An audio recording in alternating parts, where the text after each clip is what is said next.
Imagine a night so cold that the rivers froze solid, yet tens of thousands of soldiers marched across in silence, carrying the hopes of a newborn nation.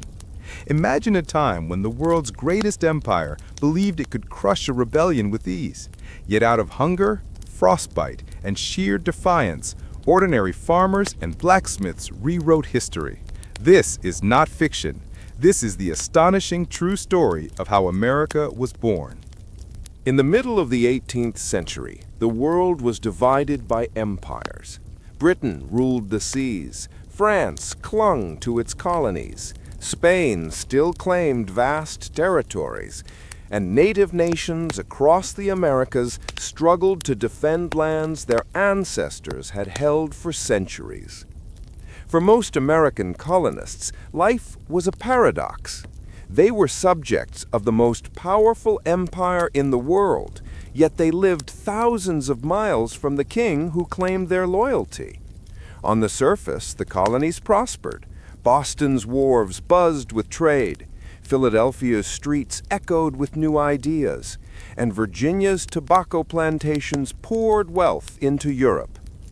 But beneath that prosperity lay resentment. Colonists paid taxes without having a voice in Parliament. Laws were passed in London that bound their lives but did not hear their opinions. The seeds of unrest were being sown quietly through pamphlets, tavern whispers, and sermons that declared liberty to be not just a privilege but a natural right. And across the Atlantic, King George III believed the colonies were his to command, no matter the cost. Boston was the beating heart of resistance. In 1765, when the Stamp Act required colonists to pay taxes on paper, newspapers, and even playing cards, protests erupted. Crowds gathered, effigies of tax collectors were burned, and mobs forced British officials to resign. It was here that a secret group called the Sons of Liberty began to organize. Men like Samuel Adams and Paul Revere plotted in back rooms, while ordinary tradesmen swore oaths to resist tyranny. Then came the Boston Tea Party of 1773. Disguised as Mohawk Indians, colonists boarded ships and dumped 342 chests of tea into the harbor rather than pay a tax imposed by a distant king. The punishment was swift.